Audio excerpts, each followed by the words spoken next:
First up is Dr. Judy Tang. Dr. Judy Tang is a neuropsychologist and president of the Australian GLBTIQ Multicultural Council, or the AGMC. She's an advocate and a keen educator on issues and equality barriers for people who identify as multicultural and LGBTIQ, both within the LGBTIQ community and within the multicultural and multi-faith communities. She's additionally a committee member of the Victoria Gay and Lesbian Rights Lobby and the national convener of the Australian Psychological Society and Cultural Interest Group. She has been appointed a multicultural champion for 2018 by the Victoria Multicultural Commission and was recently nominated for GLBTI Person of the Year. Please give a round of applause to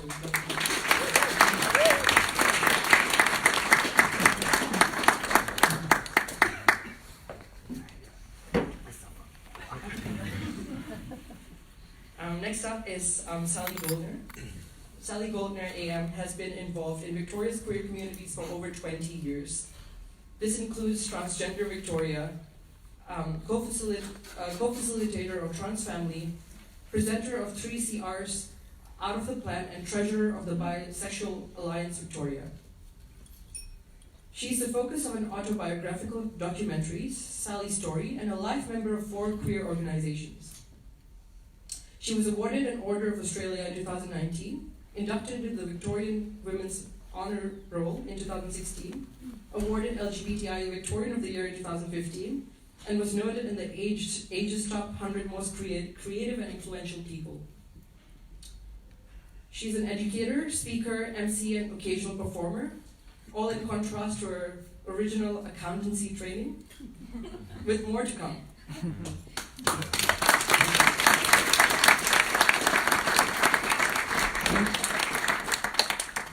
Next up, we have Ryan Abramowitz. Ryan has been at Accenture since graduating from Melbourne Business School. At Accenture Interactive, within the digital marketing practice, his roles have included customer experience, content creation, and content strategy. He is the digital/Pride interlock, as well as been the Healthy Minds project lead on various accounts. And he has worked in ensuring the team that always has access to self-care tools, resources, and wider support when needed. Having lost his father to suicide, Ryan feels particularly sensitive to the ever-increasing incidence of successful and unsuccessful suicides in Australia and globally, and tries to use his own story to empower others in moving through their own and familial mental health struggles. Please welcome Ryan Abramowitz.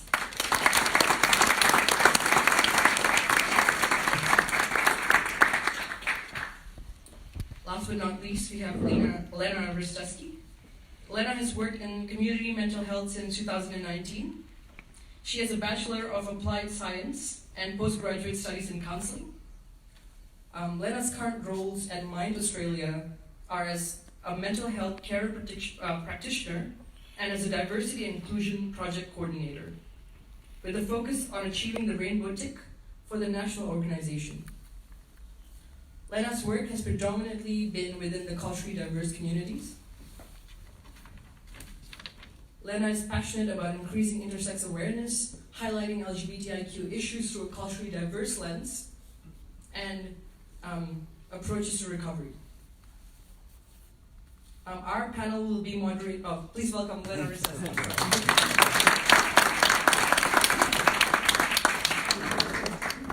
Our panel will be moderated by none other than Art for Australia's Lacey Jade Christie, who is our new Deputy State Director, as well as a freelance writer, plus-size influencer, and nurse.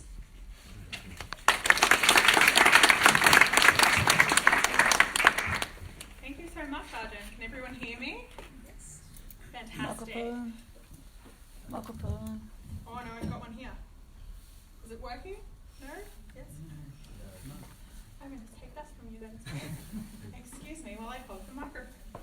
My friends in the room will tell you something I do on the regular. I just want to reiterate what Arjun has said, that if at any time anything that we're talking about triggers something in you and you would like to take some space, you're more than welcome to do so. This is a safe space, and if you can rejoin us if and when you're ready. I also want to thank everyone who submitted questions. It's a new thing that we've added to the Eventbrite page that you can submit questions for the panel. And it was a really amazing way for us to connect more with you and also give you what you wanted out of this event. Bearing that in mind, we were overwhelmed with questions. So I hope that the questions we've chosen to ask the panel really do the event some justice, and we will be covering a broad range of topics. So, bearing that in mind, let's get to it. So the first question is, how can you maintain good mental health and a sense of self at work, and why is it so important? So Lena, I might start with you.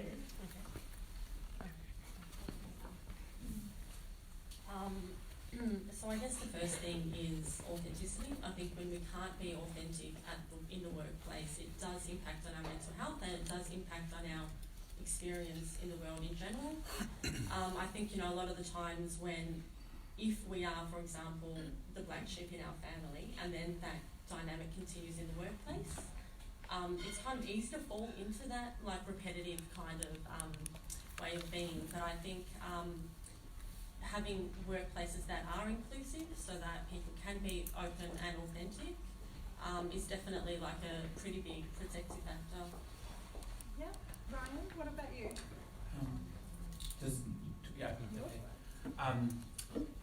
Last year, Accenture held a LGBTI leadership development seminar in Shanghai, and one of the faculty said his greatest regret in life was not coming out sooner, because of all the mental energy you have to put into the masquerade and the face you wear to the world. So I do think when you can be authentic in the workplace, it gives you more cognitive space to just be yourself, do your best work, be more authentic. And so to your point, I think a workplace that encourages freedom of expression is an extremely it's incredibly supportive for allowing people to be themselves. It is sort of a matter of context. I think you need to be given the space for that. But I think some of it is just an organic sense of self, and the way people show up is different for all of them. So I think some of it is just learning how to sit with yourself enough that you can then lean into the world with that same sort of scaffolding. I agree. Sally, why do you think a good sense of self is important in the workplace? I think it is beneficial to be able to bring yourself to work for your own mental health, and so you can be yourself, but it also can benefit your workplace in lots of ways. You might think, how does my being a bi and trans accountant, which was my first part of my career, benefit that? Well, some years ago now, I worked for Youth Law, the Young People's Legal Rights Centre, great community law centre, and they were putting in a grant submission, and naturally they asked me to review it. Now, I could have just reviewed the spreadsheet, being the accountant. I reviewed the whole grant, and it was a grant to assist young women, and it was, they said, we want to make sure we reach a diverse range of young women, so they listed multicultural, Indigenous and disabilities. And I said, well, what about lesbian, bi and trans women? And they said, oh, good idea. Because I was out of work, I was able to bring that in. And the good news is they got the grant, so it can't have been very harmful either. So when you can bring yourself to work, it's good for your own mental health and boosts your own self-esteem. But it's just easier, which Ryan just alluded to. Trying to fight yourself or have people squashing you down is awful. But if you are able to at least be free in yourself, and then hopefully have that freedom lifted further by your colleagues, is really awesome. Fantastic. Judy, anything to add? Oh, I'm pretty happy with what you did. Good job, guys. So, Sally, this one is for you. Bi-erasure and bi-invisibility are real issues, not only within mainstream society, but also from our own communities. What effect do you think that bi-erasure and bi-invisibility have on the mental health of bisexual people, and how can we be better allies? Yeah, so a timely question, because we are in the lead up to celebrate Bisexuality Day on Monday week, the 23rd, as it is every year. and we celebrate by a month. Hopefully, I think our t-shirt's got the right colours on, yeah. There we go. And we've got a pan flag badge on that I have to say for once, didn't come out of my bag of badges at random, and I decided what to wear this morning, and we said be comfortable. But it is important to get that visibility for people who are multi-gender attracted regardless of label, because traditionally people who are multi-gender attracted have faced that erasure, and including within, I'll use the shorthand, rainbow communities. And often it goes further than erasure, it's outright lateral hostility, as it's called, where communities are not, in plain language, don't play nicely with one another, even though we all face negativity. And that can happen a lot.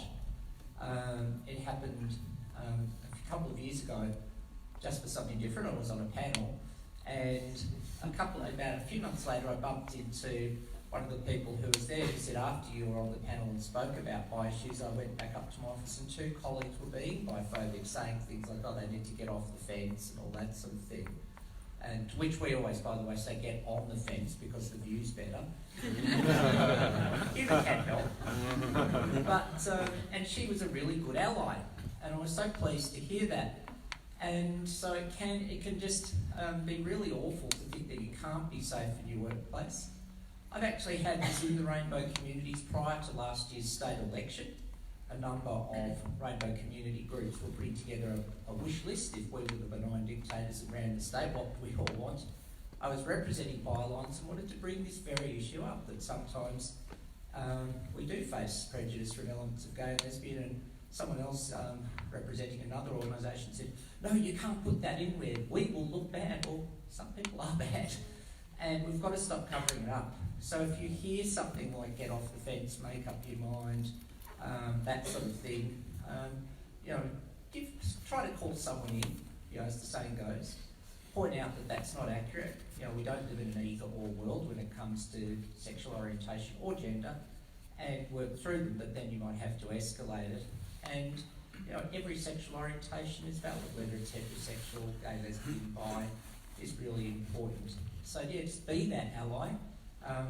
Get in contact with organisations like Bisexual Alliance Victoria and find out lots. And and in this month I haven't got a free hand, so just hang on a sec. A big by 5 to you.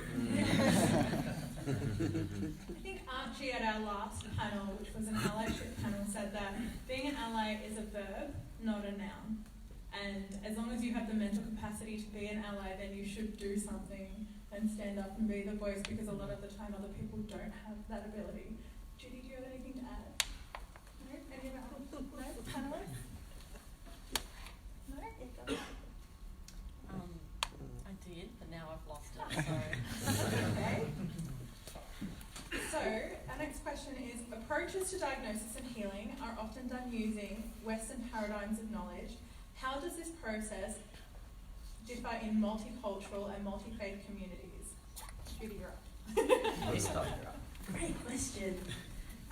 Big time, because it means that it really others a lot of multicultural, multi-faith communities, and gives them a sense of what they're thinking is not the right way. So when you have a very, what we call ethnocentric view of things, and you put that onto other multicultural communities and multicultural people, it's just one more weight on their shoulder to think about. So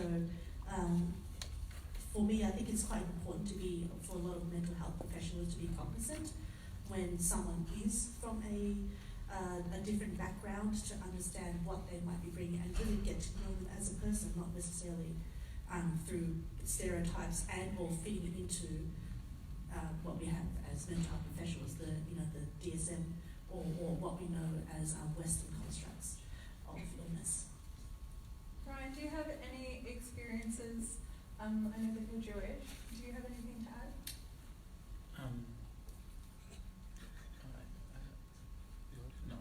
No. No? I mean, I just on the notion of the Jewish community, I think it's an incredibly supportive space. I think it is primarily Western orientated in its examination of diagnoses, but I think that's a very protective factor in helping people. feel less alone. I know that's sort of a deviation from the question, but it's No, just no, like my that's comment fantastic. on the Jewish angle in relation to mental health. I guess from a Western sort of medicine perspective, there's been for a while quite a lot of erasure of spirituality and its impact on mental health and its connection with mental health in many ways. So that's one of the things that over time, Western medical and mental health fields are sort of bringing into and having more understanding of. But I think we still have quite a few inroads to go to really understanding and incorporating a lot of the multifaceted views that do come from multicultural communities and multi-faith. It's definitely an interesting world. Why is mental health such an important topic to be discussing within the context of trans and gender diverse community? Sally? It's fun. Yeah, well, yes, everyone is aware of the overall lower mental health of the rainbow communities compared to the broader community, but the sad reality is there is a hierarchy within that rainbow, so to speak, where sort of sadly going down, so to speak, lesbian and gay mental health is better than bi, and sadly better than trans, and there's not a huge amount of research on intersex mental health, which I think is an issue in itself. There's very little research on intersex generally. I mean, a big issue in our communities that's finally being talked about is family violence, including intimate partner violence in our communities. And when I had to do a presentation on that, my search engine intersex family violence, I think I got 4 results. So I do want to acknowledge what was sort of said in the introductions, that I feel our intersex, if I can use the term family members, we do need to be really big allies to them, because their number one issue, the surgeries they face, is very massive. But coming back to the question, we've got a mountain of research now in Australia and around the world on mental health, and as much as I know we had lots of warnings at the start, we'll do content warning here, that 48.1% of 14 to 25-year-old trans and gender diverse people surveyed in Trans Pathways, released just on 2 years ago, had already attempted self-harm at least once, at least. And the figures are pretty horrible in other research from Australia, such as the first mental health study by Curtin University, funded by Beyond Blue, and also other research from America, where what is known about, sadly, trans people who, difficult as it is to talk about, took their own life, many before 29, so people don't even get into that second true phase of themselves. But amidst all that, we have a clue from a piece of research from Northern Ireland and Ireland combined, called Speaking from the Margins. And in terms of just being yourself, thoughts of suicide, so not actual self-harm, 81% prior to being able to be your own sense of self, figure afterwards 4%. Huge. So just that bit of affirmation could be so life-saving and life-changing.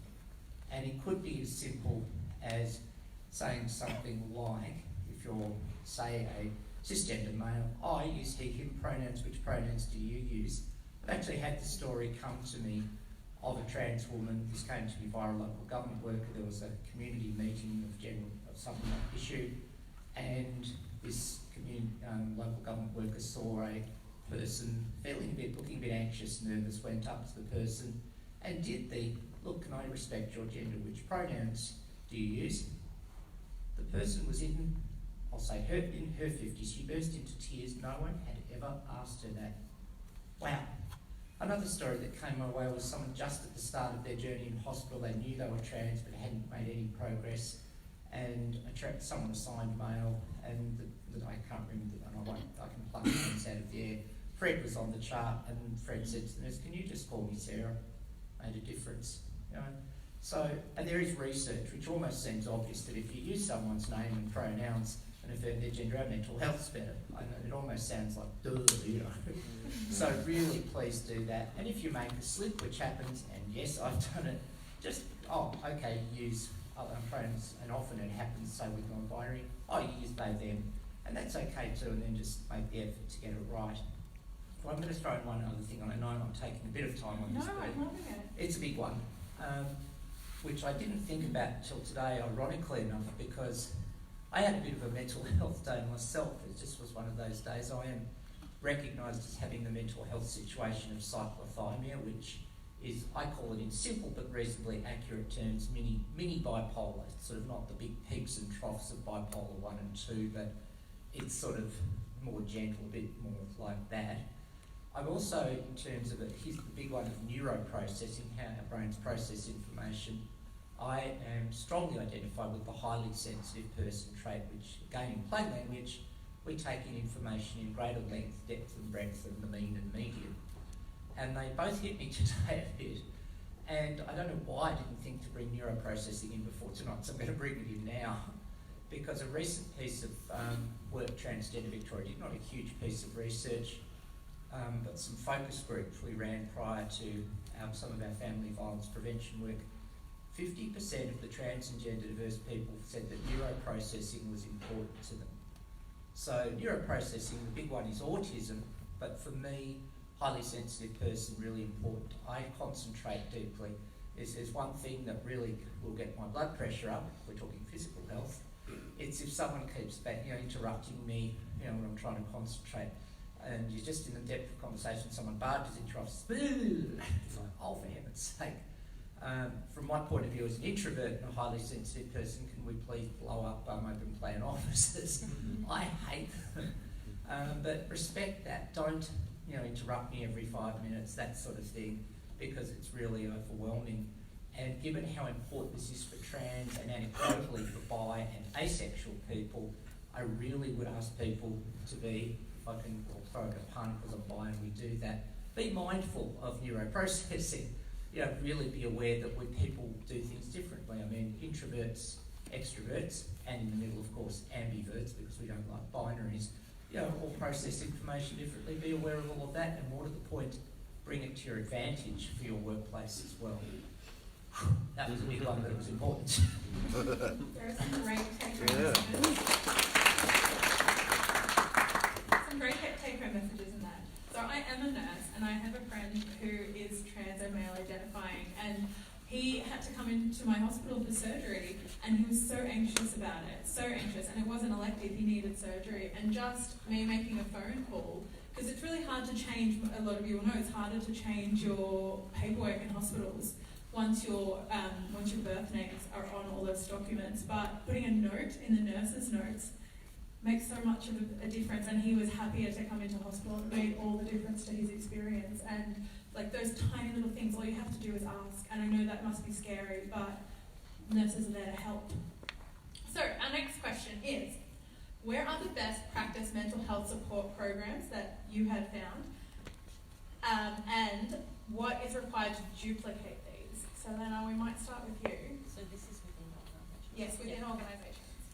So the number one thing I believe to be really beneficial, so it's probably at the start of team meetings, whatever context of whatever industry you're in, starting off with a check-in where each team member basically talks about maybe what's going on in their personal life or any kind of themes that are coming up for them, anything that's really significant that's not work-related.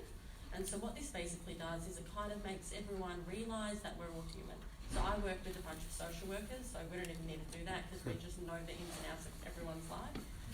So it's kind of a lot more open and friendly in that context. But, I know that I'm lucky in that regard, and a lot of people don't have that kind of experience in the workplace. So I think something like that is definitely something to help us through mental health.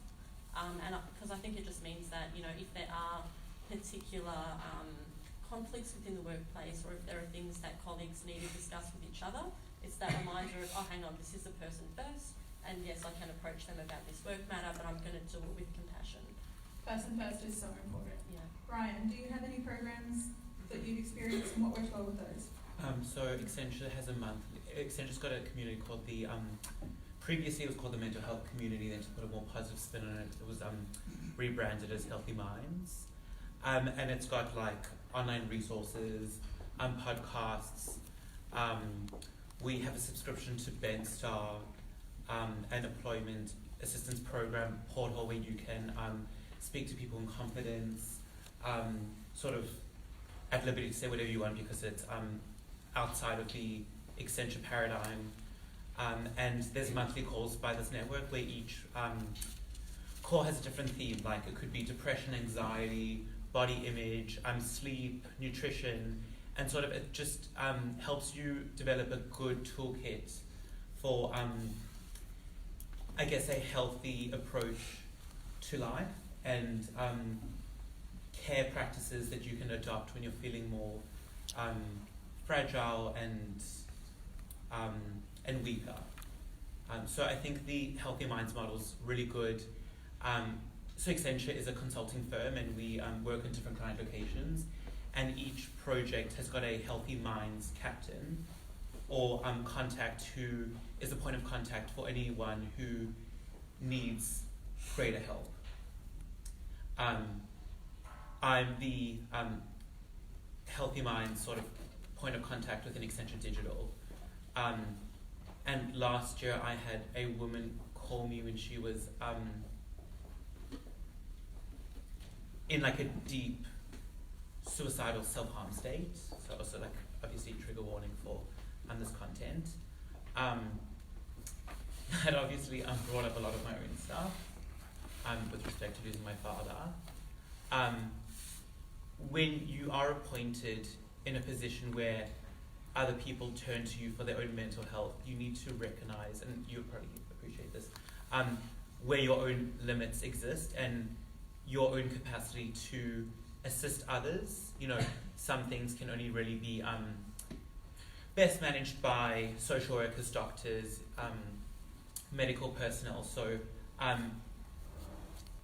there are instances in which you can bypass someone's consent for you to pass on that information if they're posing a risk to their life or the lives of others.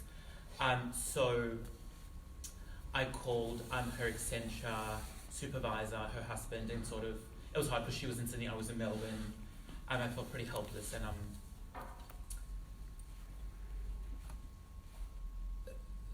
yeah, it just felt very helpless, but helped to escalate it to the next channels where a more acute provision of care could accommodate for that situation.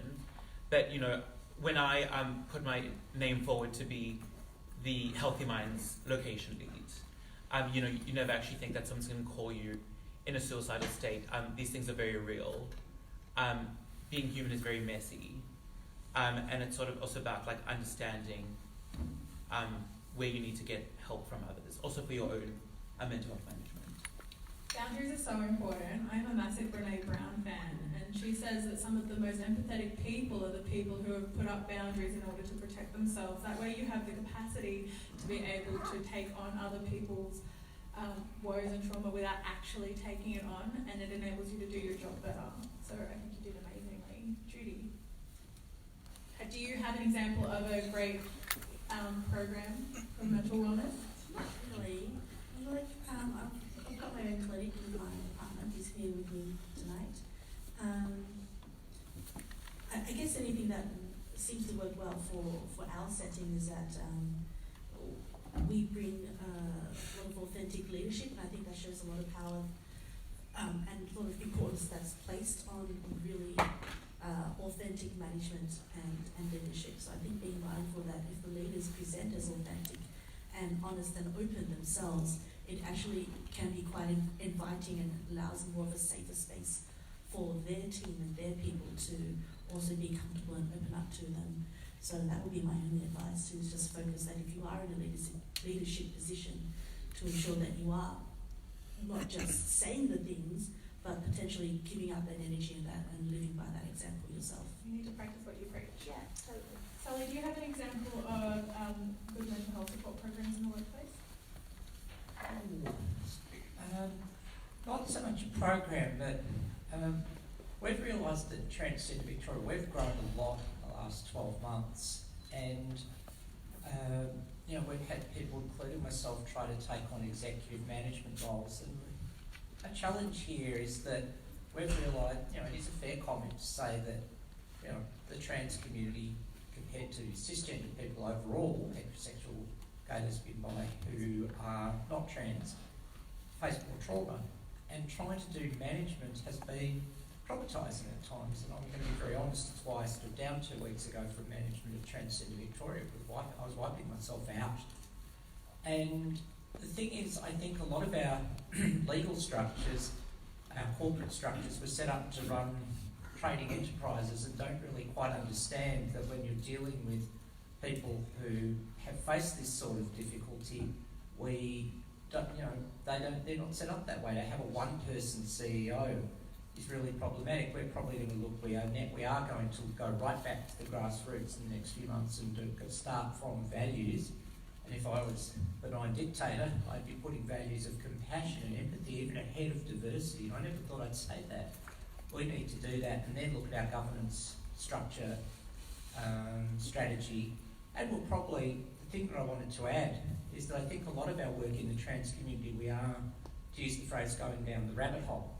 And therefore what we've found on one project, our family violence prevention project, we actually split the role, not so much a job share, but split the duties, and it's worked well. But where we've had people try to do things by themselves, the combination of their own trauma, some of the lateral hostility that can happen within the trans community and the broader rainbow communities, this has now damaged myself and a couple of others, so we need to learn from that. So it's not so much a mental health program, but it's embedding it in our whole values, culture, structure, strategy to make sure that we keep, sort of putting into practice values of compassion and empathy, because I think if we're going to want to do more work, and we do, we've got to learn from what's happened.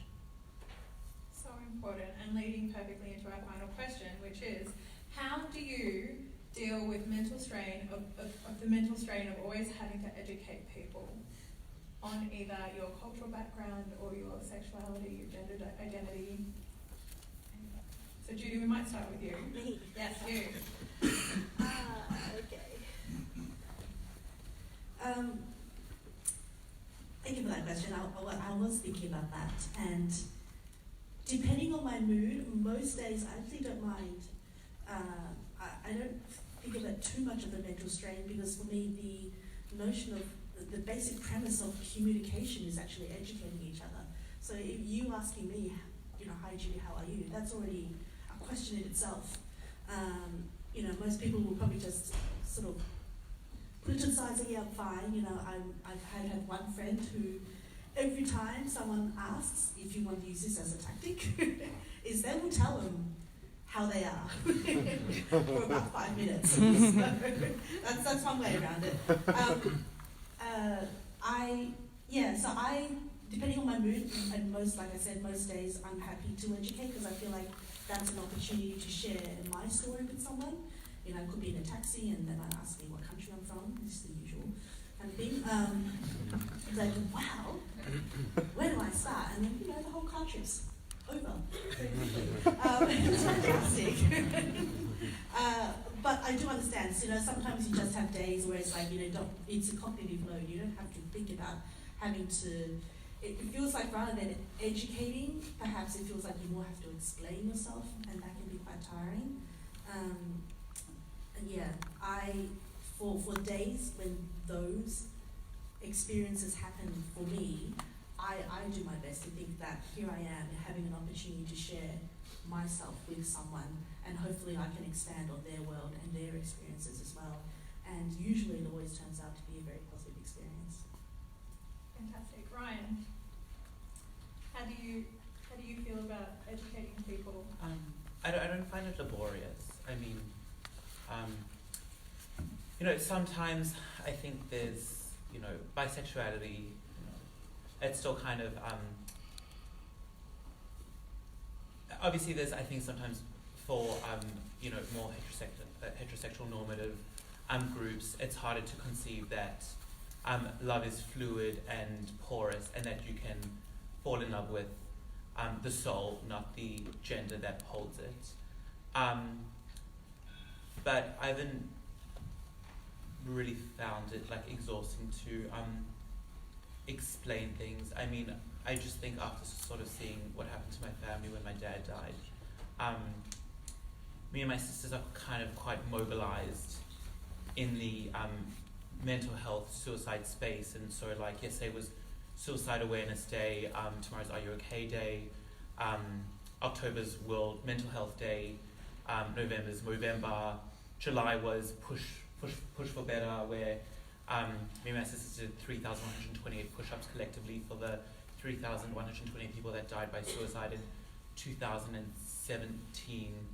I think when your narrative becomes textured by like deep traumas, it sort of becomes a response that you start to champion causes that maybe you wouldn't otherwise, but it doesn't really feel like work. It just feels like maybe sort of one of the things I need to fulfill on this earth is maybe broader messaging around, you know, why it's important to show up as your vulnerable self, why it's okay to flag weakness, fear, anxiety, whilst, you know, I just, I don't want to trivialize this, but there's like a Pink song that came out recently called It Hurts to Be Human. And I know like Alpha Australia is very much within the rainbow community and LGBTIQ+, but I do want to just touch on, this is applicable to like humans. And I just think mental health is something that just needs to be brought into a wider dialect, irrespective of any of our differences. So it doesn't feel like an educational labour, it just feels like embodying the sort of honesty that I want everyone else to have the confidence to articulate and demonstrate themselves if they feel that is their truth. Fantastic. You're so right. Mental health is something that affects all of us, regardless of our marginalisations, and there is a stigma around it that we are all trying to remove. Lena, do you have any thoughts about educating people? Well, I can get really impatient about it. Like if someone assumes that my partner is male, I find that really annoying. But again, it's always about the context. Like if I'm feeling good, if I'm feeling happy, calm, patient, you know, my response is going to be better. If I'm really tired, burnt out, it's going to be annoyed. And I think most of the time when you're having to educate someone because they've made an assumption, that's kind of trickier ground because you have to actually say, you're actually wrong, and by assuming that I'm offended now. So I think, when it's in the context of an assumption, you know, what's that saying? Does everyone know it? Like, if you assume, you make an ass out of you and me. So true. But yeah, so I don't know, I suppose, the way that I kind of buffer it really is to have a laugh with friends, with other rainbow friends about it and say, this is a conversation I had, like, can you believe this went down? And even if it's not funny, we just force ourselves to laugh about it, and then it becomes really funny. You know, then you realise that, like, there's idiocy everywhere, and that's okay, and that's what makes life colourful and beautiful. As a femme presenting person, I feel your pain on all those levels. All of them. Sally, how do you feel about having to educate people? Well, look, to some extent it's what I do for a living, so I'm okay about it. But surely there are some days where it's just a bit too much, or... It is, look, it can be, and particularly the challenge that I face in, say, a training session on LGBTI is where some people just don't want to learn, and you know that can be difficult. The worst session I've ever had was sadly someone with internalised prejudice from our communities who sabotaged the session, kept trying to talk over myself and my colleague, and it was a full day one, and at the end everyone left. My colleague and I just grabbed the chairs and I went, it was tough going. Or people who sort of think they know it all already and try to educate us, and just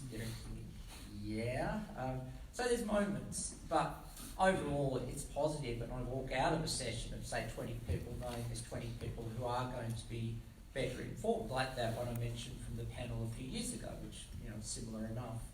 So it's frustrating though when it is people closer to home. I'd be honest enough to say that when we have this lateral hostility within rainbow communities against groups against groups like bi and trans, that's what gets me. I admit I don't have an answer yet after 25 years of involvement.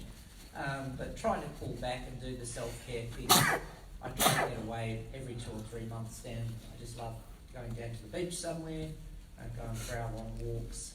I have taken up swimming the last 18 months, and that has just been incredibly relaxing and switches my mind off and on a lot.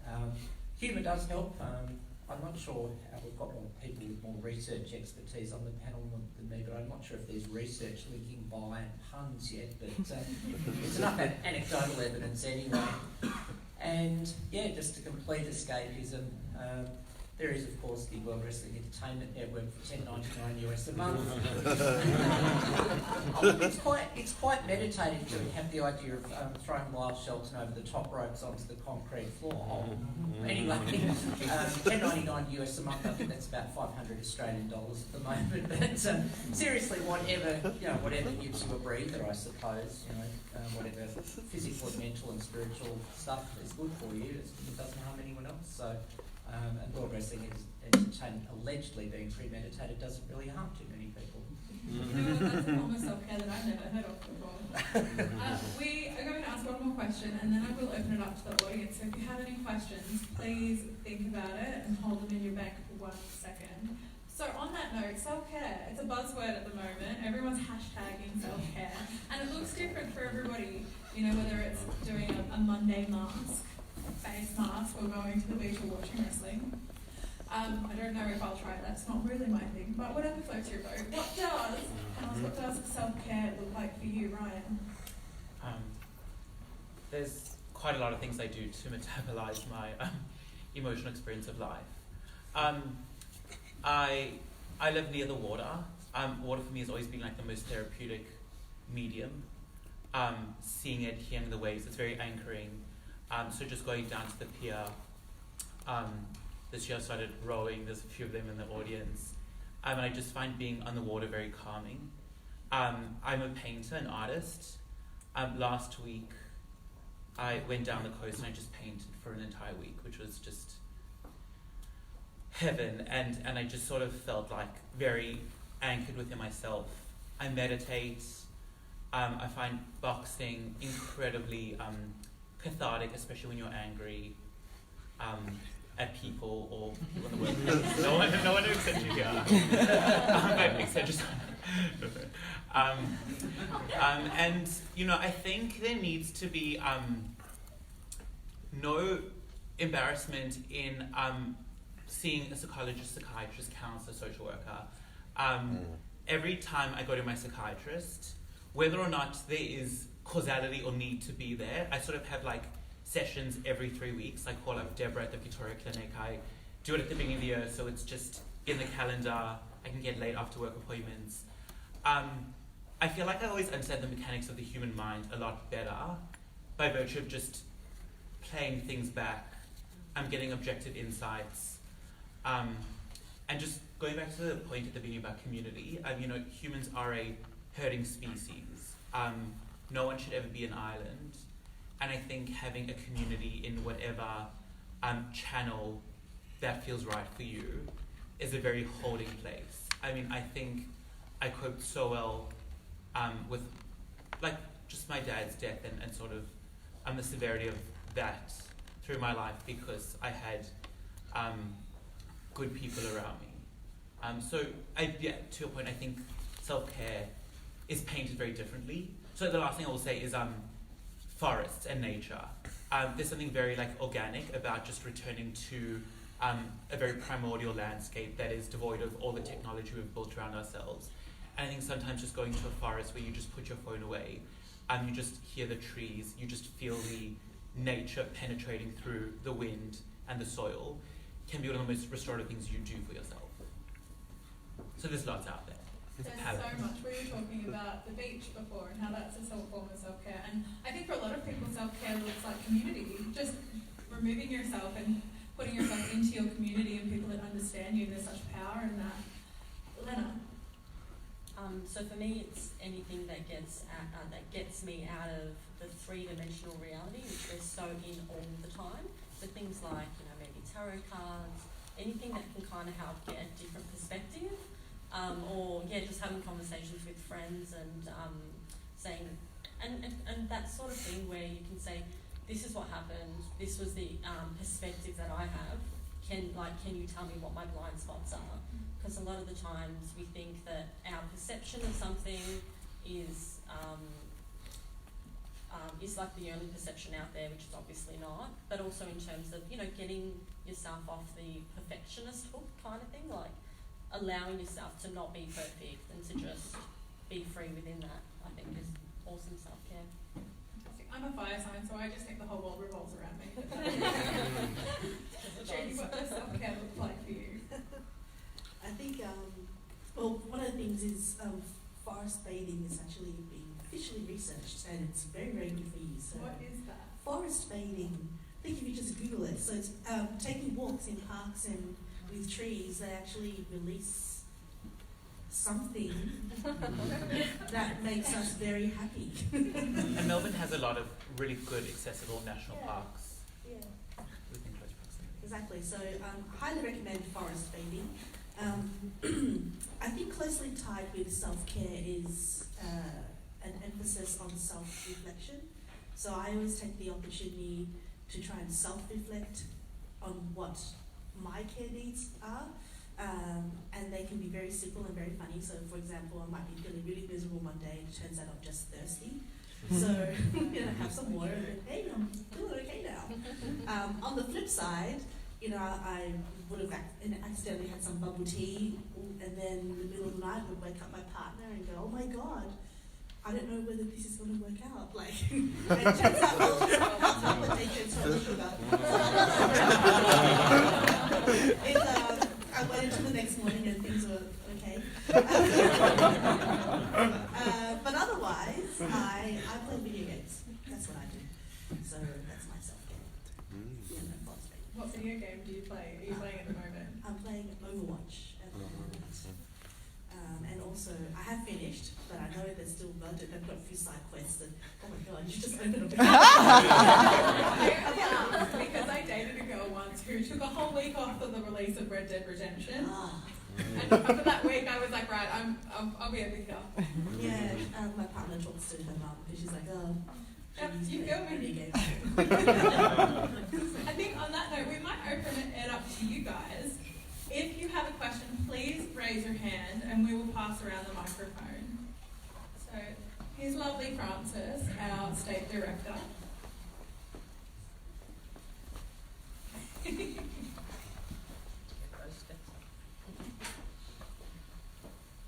Hello. I would like to ask how any or all of you would approach, either as an employee or an employer, a conversation about how your mental health can be accommodated in the workplace or navigated. So Sally, we might start with you. Yeah, I think one way that's leapt to mind, and I do want to honour our volunteer and development manager, Darcy, who put this on all our volunteer and staff forms. Are there any forms of neuroprocessing that are important to you? And so we know, which is, with some dry humour, Darcy doesn't mind cluttering our office. I'm just a bit of a tidy person. The cardboard boxes that act as our bins have to be empty, that sort of thing. But seriously, just asking people, getting it in there. And we don't talk about it, so how can we make your work experience more enjoyable? What would work for you, is really important, just getting it on there. We also ask, are there any abilities/disabilities that are important to you, and that therefore covers physical, mental and intellectual, and sometimes it's just not even asked, which I think shows the unconscious bias that exists in our society to all of these things. So that would be my first thought, bring it in, and that way you can make the person's work experience inclusive and respectful, right from the start. And I'd probably go further, if you've got those sorts of things on your employment forms, put on your website and your jobs available section or something. That's going to bring people in because they'll know that they'll feel, not just safe but valued for who they are. I think it's definitely good to have, questions about abilities and disabilities, although I must admit, whenever I've gone for a job and there's that form, I'm like, oh, I'm totally fine. I don't put anything in writing. That's just because you know, you just kind of, those forms usually come from HR, so it can feel a bit like, why do they want to know? Because it is private. But I suppose the way that I would approach it is probably start off just by saying to my manager, I need to take a mental health day today, take that day, and then you've kind of planted that seed, which then kind of opens up the conversation. Because I think sometimes it's a bit tricky to just have that initial conversation and just to kind of, you know, come out in a way about your mental health experience. And yeah, and hopefully, you know, if managers are supportive and inclusive, you know, they'll then say, what do we need to do? But I think by kind of, yeah, taking that first step and saying, I need today off as that, yeah, it should hopefully flow on from there. Judy, Ryan, anything to add? I was just like you, I did, but then I forgot. What was it? That's okay, we might go to another question, and then if you think of it, you can chime back in. Yes, I got it. Yes! Speaking as an employer, I think asking more than just sometimes, yeah, are you okay is a great question, but I think it's important to potentially ask a few more or show that you're listening. One of the things I tend to ask after the are you okay or how are things is relatively similar is can I do anything better? And I noticed that question in itself seems to open up a lot more conversation of what we can do better. And I might paraphrase as anything I can do better to make you happy or to make everything happier for you. And I think that invites a bit more openness and honesty from the person. So that's things to think about. I think it shows a certain level of vulnerability for you too to open yourself up like that as a manager. It makes you more approachable. Yes, I'll try. Our next question.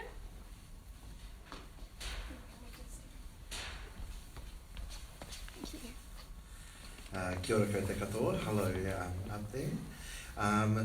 My question is around mental health with our Indigenous people. I'm Māori, I'm from Aotearoa, New Zealand, and I know that in my workplace we have no data at all about Indigenous peoples of Australia or wherever you're from. I want to know how you would deal with Indigenous issues, say whānau family, mental health problems that are happening in your community and with your people, confiscation of land, etc. What's actually happening in New Zealand and Hawaii at the moment. How would you deal with those type of conversations with your employer and say, hey, this is what's happening with my people at the moment.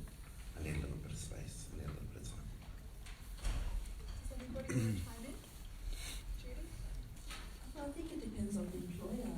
Hopefully if they're open and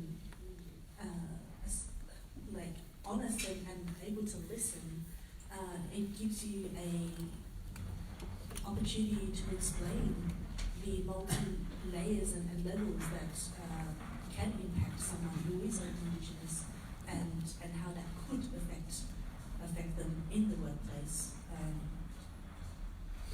For me, it's setting the manager's understanding and expectations around how to work with that. I think most people aren't out to get each other, to hurt each other in a way. It's around setting expectations. So sometimes, I could forget that someone sort of presents it with multiple layers that can impact them on a day, and I just need that reminder to get me back on track, but then get the whole team and ourselves back on track with what we need to do. So I think just go for it.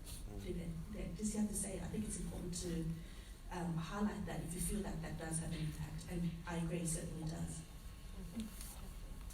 I'd just like to add as well, if there are days that you need to take off, I know that's a kind of common thing, but I think sometimes, if you need to be with people or if you just need time off, I think acknowledging and saying, hey, I need to take today off for this reason, and that just kind of also creates that space to open for you and for your family, but also just it opens up the dialogue with your leadership team, and they'll kind of, you know, see you in a less two-dimensional way, for example. Because until we actually voice what we need and voice what's important to us, people are going to assume that we don't need those sorts of things. So, yeah, when in doubt, just take a day off. Mental health day, culture day, go for it. I like the idea of that. Yeah, I think we actually have an online question. Albie, would you like to? We do. Yep.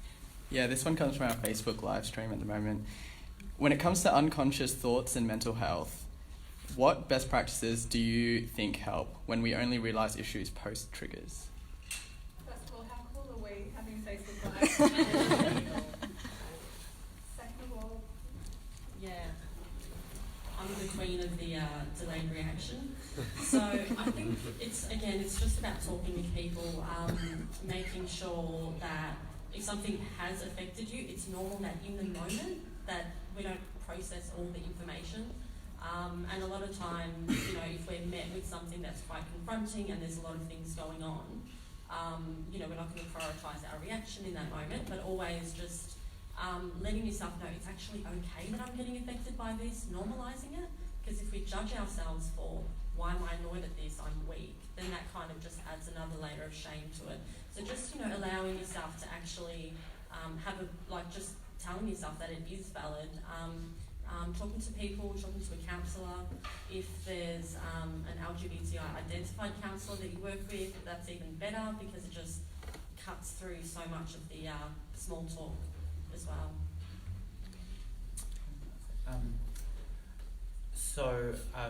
My dad hung himself, and it was 2016, it was the time in which wearing chokers was in vogue.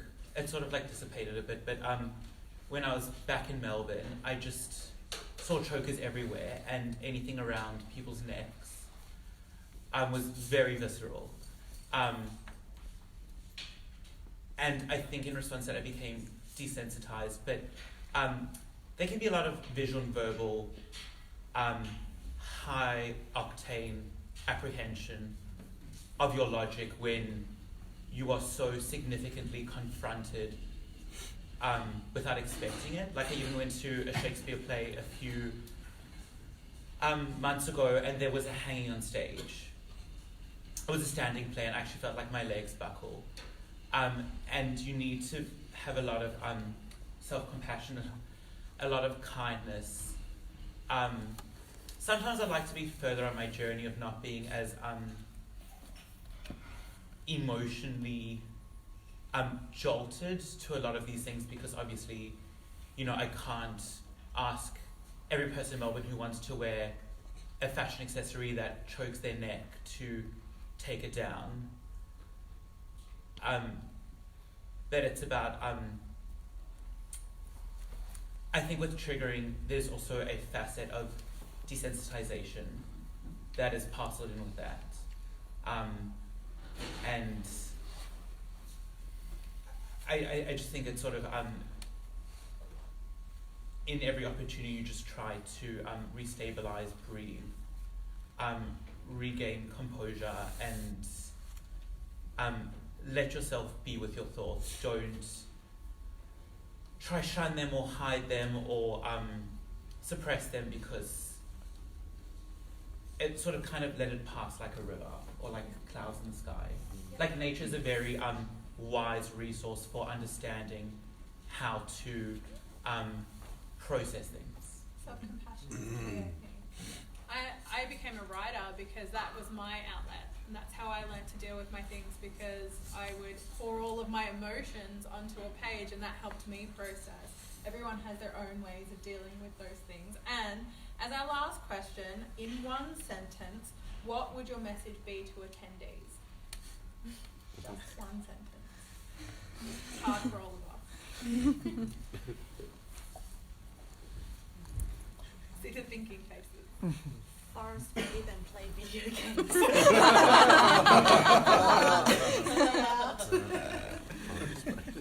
Great advice, Lena. This is all an illusion, so don't take it too seriously. Ryan? Like if you look at a very cloudy sky, they often are the most magnificent. I think the beauty of something is bestowed by its texture, its depth, its light and dark, and I think it's the entirety of the composition that makes something beautiful and appreciated. Beautiful. Sally? Follow the rule of first aid. Do make sure you're safe first, then do care for others. Such a beautiful note to end on. And mine would be kind to yourself because you are perfect just the way you are. Thank you so much, everyone.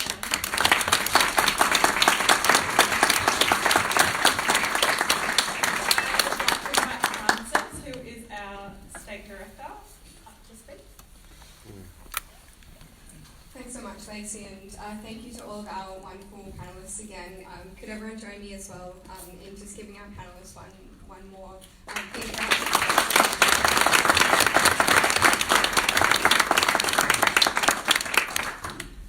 So I've been asked up here to do a few thank yous.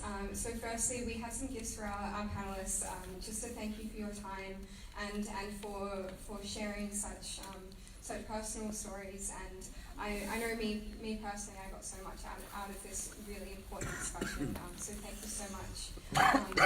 I'm not sure if we'd like to do that now or afterwards.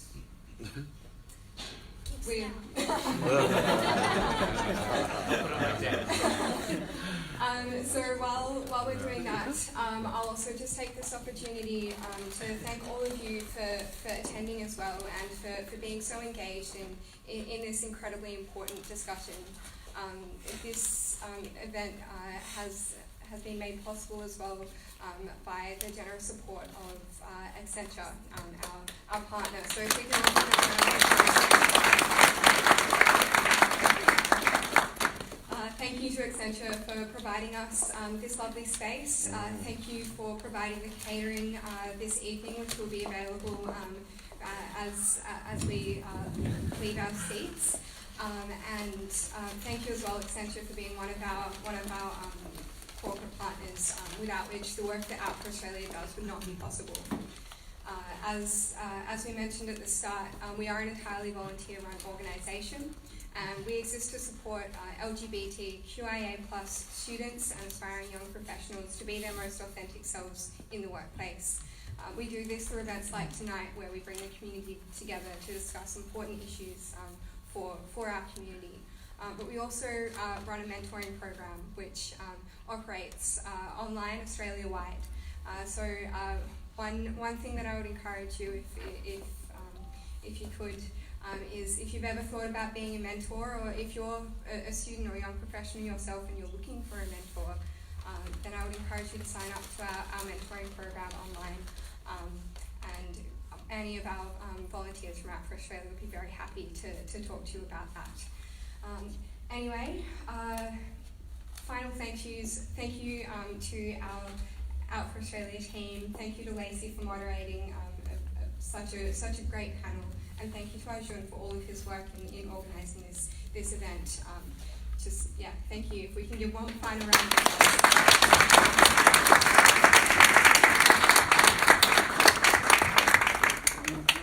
And before I let you go, I've also been asked to remind you we do have our Wishing Well. If you'd like to leave any final positive thoughts in the Wishing Well, there's instructions up the back on how to do that.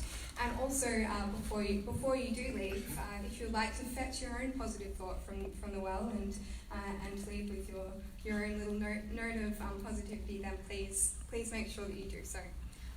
Thank you all so much for coming, and please enjoy the refreshments and food. Thank you.